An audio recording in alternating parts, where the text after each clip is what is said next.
And welcome to the new video. Last വീഡിയോയിൽ നമ്മൾ sampling തിയറും നൈക്യൂസ് സാമ്പിളിംഗ് തിയറും നൈക്യൂസ് റേറ്റ് എന്താണെന്നുള്ളതൊക്കെ ഡിസ്കസ് ചെയ്തിട്ടുണ്ടായിരുന്നു. അപ്പോൾ അതിൻ്റെ ബേസിലുള്ള രണ്ട് എക്സാമ്പിൾസ് നമുക്ക് നോക്കാം. So question is find the Nyquist rate and Nyquist interval of the following signals x of t equal to sine 200 pi t. Second question x of t equal to 2 + 3 cos 100 pi t plus 2 sin 400 pi t. Third question, x of t equal to cos 200 pi t into cos 100 pi t. Fourth question, x of t equal to sin c square 200 pi t. And fifth one, x of t equal to sin c of 200 pi t plus 3 sin square 120 pi t. Okay, ഇപ്പോൾ ഈ എല്ലാ കേസിലെയും നൈക്യൂസ്റ്റ് റേറ്റും നൈക്യൂസ്റ്റ് ഇൻ്റർവെല്ലുമാണ് കാണാൻ പറഞ്ഞിട്ടുള്ളത്. അപ്പോൾ നൈക്യൂസ്റ്റ് rate എന്ന് പറഞ്ഞു കഴിഞ്ഞാൽ നമ്മളുടെ ഫ്രീക്വൻസി ആണ്. ഇൻ്റർവെൽ എന്ന് പറഞ്ഞു കഴിഞ്ഞാൽ 1/, ഫ്രീക്വൻസി ആണ്. അതാണെന്നുള്ളത് മനസ്സിലാക്കി വയ്ക്കുക. അതായത് ഇവിടെ നമ്മളോട് കാണാൻ പറഞ്ഞിട്ടുള്ള കാര്യങ്ങൾ രണ്ടെണ്ണമാണ്. ഒന്ന് നൈക്യൂസ്റ്റ് റേറ്റ് ആണ്. നൈക്യൂസ്റ്റ് റേറ്റ് എന്ന് പറഞ്ഞു കഴിഞ്ഞാൽ ഫ്രീക്വൻസി ആണെന്നുള്ളത് മനസ്സിലാക്കുക. അതേപോലെ നൈക്യൂസ്റ്റ് ഇൻ്റർവെൽ ആണ് പറഞ്ഞിട്ടുള്ളത്. ഇൻ്റർവെൽ എന്ന് പറഞ്ഞു കഴിഞ്ഞാൽ ടൈമാണ്, ടൈം പീരീഡ് ആണ് മനസ്സിലാക്കുക. ടി ആണ്, which is equal to 1/f ആണ് എന്നുള്ളത് മനസ്സിലാക്കുക. ഓക്കെ, സോ ഈ നൈക്യൂസ് റേറ്റ് എന്ന് പറഞ്ഞു കഴിഞ്ഞാൽ നമുക്കറിയണം എന്തായിരുന്നത്, മാക്സിമം ഫ്രീക്വൻസി കോമ്പോണൻറ്റ് വെച്ചിട്ട് നമുക്ക് കിട്ടുന്ന ഒരു സാധനമാണ്. അതായത് മാക്സിമം ഫ്രീക്വൻസി കോമ്പോണൻറ്റ്, അതായത് ഞാൻ ഡെഫിനേഷൻ കൂടി പറയാം, മുന്നേ നമ്മൾ പഠിച്ചിട്ടുള്ളതാണ് വീഡിയോയിൽ. Nyquist rate is the minimum rate at which a signal can be sampled and still be reconstructed from its samples is called the Nyquist rate. അതായത് ഒരു സിഗ്നൽ സാമ്പിൾ ചെയ്തിട്ട് അതിൽ നിന്ന്, അതായത് മിനിമം ചെയ്യേണ്ടിയിരിക്കുന്ന ഫ്രീക്വൻസി, അതായത് മിനിമം ചെയ്യേണ്ടിയിരിക്കുന്ന റേറ്റ് ആണ്. ആ റേറ്റിൽ ചെയ്ത് കഴിഞ്ഞാലാണ് അതിന് പ്രോപ്പറായിട്ട് നമുക്ക് സിഗ്നലിനെ റീകൺസ്ട്രക്ട് ചെയ്യാൻ പറ്റുള്ളൂ. അപ്പോൾ അത് നമുക്ക് കിട്ടിയിട്ടുണ്ട്. അവിടെ നമ്മൾ സാമ്പിളിംഗ് തിയറം പ്രകാരം പറഞ്ഞിട്ടുണ്ടായിരുന്നു, it is always equal to 2fm. Nyquist rate എന്ന് പറഞ്ഞു കഴിഞ്ഞാൽ എന്തായിട്ടാണ് വരിക, നൈക്യൂസ്റ്റ് റേറ്റ് എന്ന് പറഞ്ഞിട്ട് ഇപ്പോൾ നമ്മളത് എഫ് എന്നുള്ള രീതിയിൽ എടുക്കുകയാണെങ്കിൽ it is equal to 2fm. ഇതാണ് നമുക്ക് കിട്ടിയിട്ടുള്ള condition according to Nyquist sampling theorem, where f m എന്തായിരുന്നു, is a maximum frequency component present in the signal. തന്നിട്ടുള്ള സിഗ്നലിലത്തെ മാക്സിമം ഫ്രീക്വൻസി കോമ്പണന്റ് ആണ് f m. So maximum frequency component കണ്ടുപിടിക്കുക എന്നുള്ളതാണ് നമ്മളുടെ മെയിൻ എയിം. തന്നിട്ടുള്ള സിഗ്നലിന്റെ മാക്സിമം ഫ്രീക്വൻസി കോമ്പോണന്റ് കണ്ടുപിടിക്കുക, അത് മൾട്ടിപ്ലൈഡ് ബൈ 2 ചെയ്താൽ നമുക്ക് നൈക്യൂസ്റ്റ് റേറ്റ് കിട്ടി. 1/fn ചെയ്ത് കഴിഞ്ഞാൽ നമുക്ക് നൈക്യൂസ്റ്റ് ഇന്റർവെൽ അല്ലെങ്കിൽ പീരീഡ് കിട്ടി. ഓക്കെ, എത്രയേ ഉള്ളൂ സംഭവം ചെയ്യാൻ. അപ്പോൾ ഈ ഓരോ പ്രോബ്ലത്തിലും നമുക്ക് അതിനനുസരിച്ച് ചെയ്ത് നോക്കാം. സോ ആദ്യത്തെ ഒരൊറ്റ സിഗ്നൽ മാത്രമായിട്ടുള്ള കേസാണ് ഫസ്റ്റത്ത് വരുന്നത്. അപ്പോൾ കുറച്ചും കൂടി ചെയ്യാൻ എളുപ്പമാണ്. അപ്പോൾ നമുക്ക് ഉള്ളത് എന്താണ്, x of t equal to sine 200 pi t. ഇതിൻ്റെ ഫോർമാറ്റ് നമുക്കറിയണം, സൈൻ ഒമേഗ ടി ഫോർമാറ്റിലാണ് നിൽക്കുന്നുണ്ടാവുക അല്ലേ, സൈൻ ഒമേഗ ടി ഫോർമാറ്റിലാണ് നിൽക്കുന്നുണ്ടാവുക, അല്ലെങ്കിൽ ആ ഒമേഗ ആണ് അതിൽ നിന്ന് നമുക്ക് കിട്ടേണ്ടി വരിക. അപ്പോൾ അതായത് തന്നിട്ടുള്ള സിഗ്നൽ ഏത് ഫോർമാറ്റിലാണ് നമുക്ക് മനസ്സിലാക്കാൻ പറ്റണം, സൈൻ ഒമേഗ ടി എന്നുള്ള ഫോർമാറ്റിലാണ് നിൽക്കുന്നുണ്ടാവുക. ഇനി ഈ ഒമേഗ എന്ന് പറയുന്നത് നമുക്കറിയാം എന്താ, 2πf ആണ്. ഈ റിലേഷൻസ് ആണ് ഇവിടെ ഉപയോഗിക്കുന്നത്. ഇതിലെ തന്നെ മാക്സിമം ഏതാണോ അതാണ് നമ്മൾ കണ്ടുപിടിക്കാൻ പോകുന്നുണ്ട്. മാക്സിമം ഫ്രീക്വൻസി മാത്രം നോക്കി. അപ്പോൾ ഒമേഗ എം എടുക്കാണ്ടാവുക. അപ്പോൾ ഒമേഗ എം നമുക്ക് എന്ത് കിട്ടും, 2fm കിട്ടും. 2fm കിട്ടിക്കഴിഞ്ഞ് കഴിഞ്ഞാൽ നൈക്യൂസ്റ്റ് റേറ്റ് നമുക്ക് കിട്ടിയ എന്താ, 2 × fm ചെയ്താൽ മതി. അപ്പോൾ ഇതാണ് ഇവിടെ ചെയ്യേണ്ടത്. ഇപ്പോൾ ഒറ്റ സിഗ്നൽ മാത്രമായിട്ടുള്ള കേസിലാകുമ്പോൾ പിന്നെ പ്രശ്നമൊന്നും വരുന്നില്ല, അത് തന്നെയാണ് മാക്സിമം. അപ്പോൾ ഇവിടെ നമുക്ക് കിട്ടുന്നത് എന്താ, omega M. So sine omega T എന്നുള്ള രീതിയിൽ എടുക്കുമ്പോൾ 200 പൈ ആണ് നമുക്ക് എന്ത് കിട്ടിയത്, ഒമേഗ എം എന്ന് പറഞ്ഞിട്ട് കിട്ടിയത്. അത് നമുക്കറിയാം എന്താ, ഈക്വൽ ടു 2πfm ആണെന്ന് അറിയാം അല്ലേ. So therefore we will get fm equal to what, 100 hertz എന്ന് കിട്ടും ഇതിൽ നിന്ന് അല്ലേ. 100 ഹെർട്സ് fm ആയിട്ട് കിട്ടും. ജസ്റ്റ് 2π ഇതിൽ വിട്ട് പോയി കഴിഞ്ഞ് കഴിഞ്ഞാൽ 100 എന്ന് കിട്ടും. അപ്പോൾ അത് കിട്ടിക്കഴിഞ്ഞ് കഴിഞ്ഞാൽ therefore നമ്മുടെ ക്വസ്റ്റ്യൻ എന്തായിരുന്നു, Nyquist rate. therefore Nyquist rate ഞാനതിനെ FN എന്ന് വെച്ച് റെപ്രസെൻറ്റ് ചെയ്യുകയാണെങ്കിൽ equal to 2 × fm according to our Nyquist sampling theorem, and it is equal to 2 × 100 which is equal to 200 hertz. അപ്പോൾ അതാണ് നമ്മുടെ ഫസ്റ്റ് ക്വസ്റ്റ്യൻ്റെ ആൻസർ. സെക്കൻഡ് വൺ ഇനി പ്രത്യേകിച്ച് ചെയ്യാനൊന്നുമില്ല, സെക്കൻഡ് ചോദിച്ചിട്ടുള്ള എന്താ നൈക്വിസ്റ്റ് ഇൻ്റർവെൽ അല്ലേ. So Nyquist interval is equal to 1 by fn. 1 by Nyquist rate ആണ്, that is equal to 1 by 200 and it will be equal to 1 by 200 seconds. അത് വേണമെങ്കിൽ കണ്ടുപിടിച്ച് എഴുതാൻ മാത്രം, ഇല്ലെങ്കിൽ ജസ്റ്റ് ഇത്ര എഴുതിയാൽ മതി. അപ്പോൾ അതാണ് ഫസ്റ്റത്തെ ക്വസ്റ്റിൻ്റെ ആൻസർ. ഇനി നമുക്ക് സെക്കൻഡ് വണ്ണിലേക്ക് വരാം. സോ സെക്കൻഡ് വൺ എന്തായിരുന്നു? X of t is given as sum of some signals 2 ആയിരുന്നു. 2 plus 3 cos 100 pi t plus 2 sin 400 pi t. ഇതാണ് നമുക്ക് തന്നിട്ടുള്ളത്. അപ്പോൾ ഇതിൽ 3 കാര്യങ്ങളുടെ അഡീഷനാണ് വരുന്നത്. ഒന്നൊരു കോൺസ്റ്റന്റ് വാല്യൂ ആണ് 2, പിന്നെ അടുത്തത് കൊസൈൻ സിഗ്നൽ, പിന്നെ ഒരു സൈൻസോയ്ഡൽ സിഗ്നൽ. അപ്പോൾ ഇതിൽ നിന്ന് നമുക്ക് കിട്ടേണ്ട എന്താ? മാക്സിമം ഫ്രീക്വൻസി കോമ്പണൻ്റ് ആണ് വേണ്ടത്. സോ ഒമേഗ എം ആണ് നമുക്ക് ഇവിടെ വേണ്ടത്. അപ്പോൾ ഒമേഗ എം ഏതാ? ആദ്യത്തേൽ 100 pi ആണ്, രണ്ടാമത്തേൽ 400 pi ആണ്. So obviously 400 pi is the maximum value. So it is equal to 400 pi which is equal to 2 pi fm. അപ്പോൾ നമുക്ക് മാക്സിമം ഫ്രീക്വൻസി കോമ്പണൻ്റ് കിട്ടും. Therefore f m is equal to എന്ത് വരും? ഇതിൽ ചെയ്ത് കഴിഞ്ഞ് കഴിഞ്ഞാൽ നമുക്ക് 200 ഹെർട്സ് അല്ലേ. സോ എഫ് എം കിട്ടിക്കഴിഞ്ഞ് കഴിഞ്ഞാൽ ഇനി നമുക്ക് നൈക്വിസ്റ്റ് റേറ്റ് എഴുതാൻ ബുദ്ധിമുട്ടൊന്നുമില്ല. Therefore Nyquist rate fn is equal to 2fm which is equal to 2 into 200 and that is equal to 400 hertz. So the 400 hertz കിട്ടി. അപ്പോൾ അതുകൊണ്ട് therefore Nyquist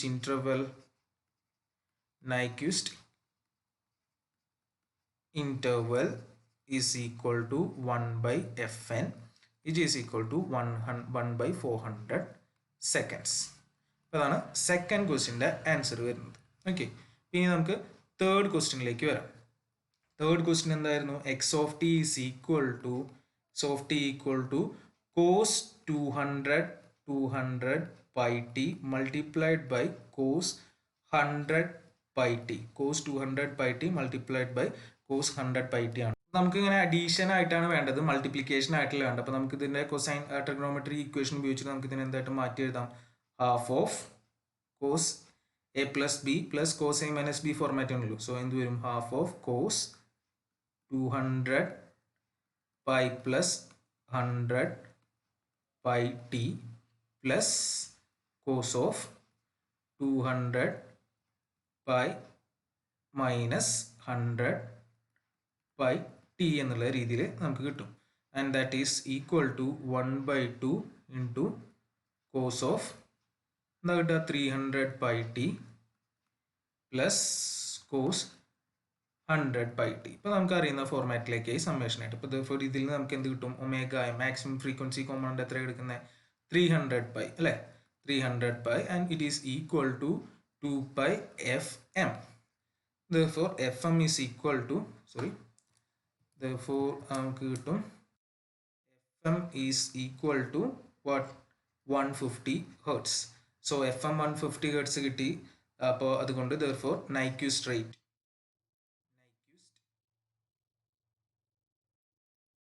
equal to fn എന്ന് എഴുതുകയാണെങ്കിൽ equal to 2 times fm which is equal to 2 into 150 in this case and it will be equal to 300 hertz. അതാണ് കിട്ടുന്നത്. അപ്പോൾ Nyquist rate കിട്ടിക്കഴിഞ്ഞ് കഴിഞ്ഞാൽ നമുക്ക് Nyquist interval എഴുതാം. therefore Nyquist interval is equal to 1 by fn which is equal to 1 by 300 seconds. Okay, അതാണ് third question. പിന്നെയുള്ള രണ്ടെണ്ണം sign C functions അല്ലെങ്കിൽ സിങ് ഫങ്ഷൻസ് വെച്ചിട്ടുള്ളതാണ്. the fourth question is x of t is equal to sin c square of 200 pi t. ഇതാണ് നമ്മളുടെ അടുത്ത ഇത് വരുന്നത്. അപ്പോൾ ഇതിൽ ഒന്ന് രണ്ട് കാര്യങ്ങൾ ആദ്യം പറഞ്ഞിട്ട് നമുക്ക് അതിലേക്ക് പോവാം. അതായത് സിങ് ഫങ്ഷൻ എന്ന് പറഞ്ഞു കഴിഞ്ഞാൽ എന്തായിരുന്നു? സിങ് എക്സ് ഈക്വൽ ടു 1 ആണ് for t equal to 0 and is equal to sine x by x for t not equal to 0. ഇതാണ് സിങ്ക് ഫംഗ്ഷൻ്റെ ഡെഫിനിഷൻ വരുന്നത്. ഈ ടൈപ്പിലൊക്കെ ഓൾറെഡി നമ്മൾ പറഞ്ഞിട്ടുള്ളതാണ്. ഇതാണ് അതിൻ്റെ ഡെഫിനിഷൻ ആയിട്ട് വരുന്നത്. പിന്നെ ഇതിൽ തന്നെ ഒരു പ്രോപ്പർട്ടിയും കൂടി ഉണ്ട്. അതായത് നമുക്ക് എന്താ പറയുക, sinc square of x is equal to sinc 2x. ഇങ്ങനെ ഒരു പ്രോപ്പർട്ടി കൂടി ഉണ്ട്. അപ്പോൾ ഈ പ്രോപ്പർട്ടിയാണ് ഇവിടെ നമ്മൾ ഉപയോഗിക്കാൻ പോകുന്നത്. അപ്പോൾ ഇത് ഈക്വൽ ടു നമുക്ക് എന്തെന്ന് എഴുതാം,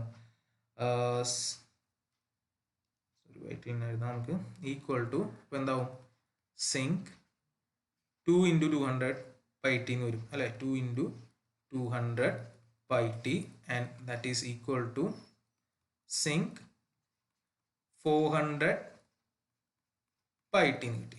അപ്പോൾ ഇവിടുത്തെ നമുക്ക് എന്ത് എഴുതാം, ഒമേഗ എം എഴുതാം. എന്താ, 400 pi which is equal to 2 pi fm. So fm is equal to 200 pi എന്ന് നമുക്ക് കിട്ടും. അപ്പോൾ അത് കിട്ടിക്കഴിഞ്ഞ് കഴിഞ്ഞാൽ therefore Nyquist rate നമുക്ക് കിട്ടും. എന്താ, Nyquist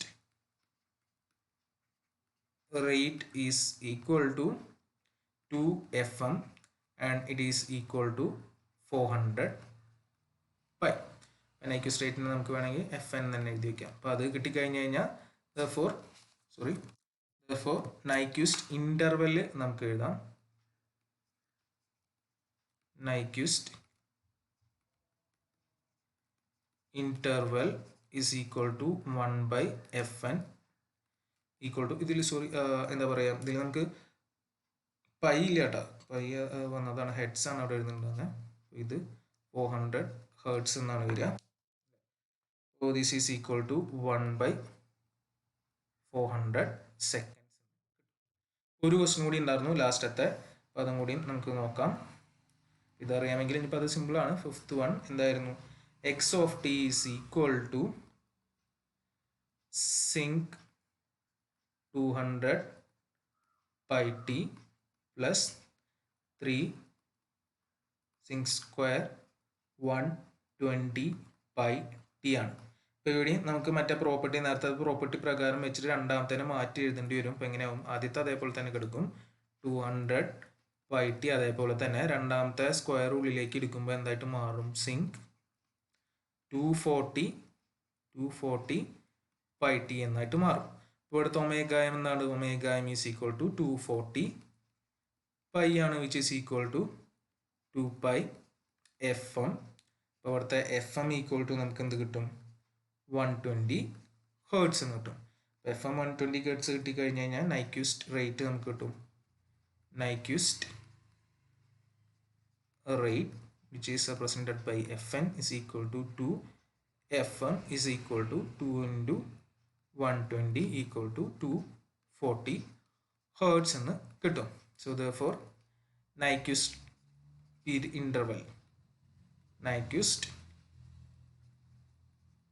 interval is equal to 1/fn which is equal to 1/240 seconds. ഇത്രയേ ഉള്ളൂ. ഇതാണ് Nyquist വെച്ചിട്ടുള്ള 1-2 പ്രോബ്ലംസ്. വേണമെങ്കിൽ നമുക്ക് ഒരെണ്ണം കൂടി നമുക്ക് ചെയ്യാം. Okay, so next question is, given a signal x of t equal to 2 cos 100 pi t for t equal to 0.0125 seconds, check whether the signal can be reconstructed or not. അതായത് ഒരു signal തന്നിട്ടുണ്ട്, അതിൻ്റെ sampling interval തന്നിട്ടുണ്ട്, അത് വെച്ചിട്ട് നമ്മളോട് ഇതിൽ നിന്ന് റീകൺസ്ട്രക്ട് ചെയ്യാൻ പറ്റുമോ എന്നുള്ളതാണ് ചോദിക്കുന്നത്. അതായത് ഇവിടെ സാമ്പിളിംഗ് തിയറം ചെക്ക് ചെയ്യാനാണ് പറയുന്നത്. അപ്പോൾ സാമ്പിളിംഗ് കണ്ടീഷൻ തിയറത്തിൻ്റെ Nyquist സാമ്പിളിംഗ് തിയറം ഹോൾഡ് ചെയ്യുന്നുണ്ടോ എന്നുള്ളതാണ് നമുക്ക് നോക്കേണ്ടത്. അപ്പോൾ നമുക്ക് Nyquist സാമ്പിളിംഗ് തിയറം ഓർമ്മ വേണം. എന്തായിരുന്നു Nyquist സാമ്പിളിംഗ് തിയറം പ്രകാരം ഫോർ സക്സസ്ഫുൾ റീകൺസ്ട്രക്ഷന് എന്ത് വേണം, fs should be greater than or equal to 2fm. ഈ കണ്ടീഷൻ സാറ്റിസ്ഫൈ ചെയ്യണം, എന്നാലാണ് എന്ത് ആവുള്ളൂ, പ്രോപ്പർ റീകൺസ്ട്രക്ഷൻ നടക്കുള്ളൂ. അപ്പോൾ ഇതാണ് നമ്മളുടെ സാമ്പിളിംഗ് തിയറം. അപ്പോൾ ഇത് ഇവിടെ ഹോൾഡ് ചെയ്യുന്നുണ്ടോ എന്നുള്ളത് ചെക്ക് ചെയ്യാം. അപ്പോൾ തന്നിട്ടുള്ള ഡാറ്റ വെച്ചിട്ട് നമുക്ക് സ്റ്റാർട്ട് ചെയ്യാം. സോ തന്നിട്ടുള്ള ഡാറ്റ എന്താണ്, ടി തന്നിട്ടുണ്ട്, t is equal to 0.0125 second, അതാണ് തന്നിട്ടുള്ളത്. ടി തന്നിട്ടുണ്ടെങ്കിൽ നമുക്ക്, അതായത് സാമ്പിളിംഗ് പീരീഡ് ആണ് തന്നിട്ടുള്ളത്, TS എന്നുള്ള രീതിയിൽ പറയാം. അതിൽ നിന്ന് നമുക്ക് FS കിട്ടും. FS എന്ന് പറയുന്നത് കിട്ടും. FS ഈക്വൽ ടു എന്താ വരിക, 1/TS.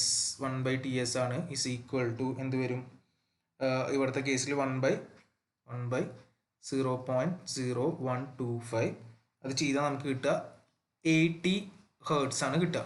ഓക്കെ, ഇതാണ് ഇവിടുത്തെ സാമ്പിളിംഗ് റേറ്റ്. ഇപ്പം ഇത് നൈക്യൂസ് റേറ്റിനെക്കാട്ടിലും നൈക്യൂസ് റേറ്റിനായിട്ട് നമ്മൾ കമ്പയർ ചെയ്യാനാണ് പോകുന്നത്. നൈക്യൂസ് റേറ്റ് എന്ന് പറഞ്ഞാൽ 2FM, അതിനെക്കാട്ടിലും വലുതാവണം എന്നാൽ മാത്രമാണ് എന്ത് ചെയ്യാൻ പറ്റുള്ളൂ, റീകൺസ്ട്രക്ഷൻ ചെയ്യാൻ പറ്റുള്ളൂ. അപ്പോൾ ക്വസ്റ്റ്യനിൽ ഇനി ബാക്കി നമുക്ക് തന്നിട്ടുള്ള ഡാറ്റ പ്രകാരം നമുക്ക് തന്നിട്ടുള്ള എന്താ, x(t) is equal to 2 plus cos 100πt എന്നാണ് പറഞ്ഞു തന്നിട്ടുള്ളത്. അപ്പോൾ ഇതിൽ നിന്ന് മാക്സിമം ωm ഈക്വൽ ടു നമുക്ക് എന്ത് എഴുതാം, 100π എഴുതാം, which is equal to 2πfm.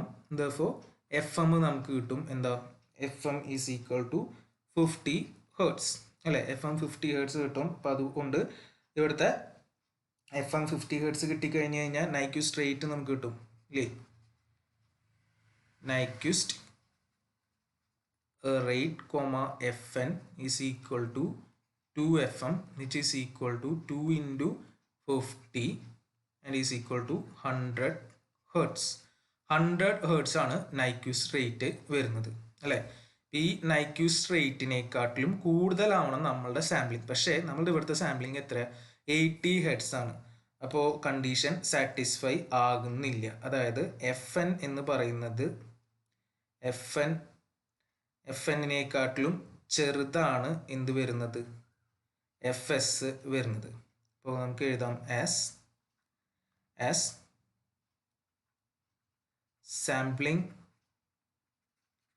sampling rate is less than the Nyquist rate. As the sampling rate is less than the Nyquist rate, the signal cannot be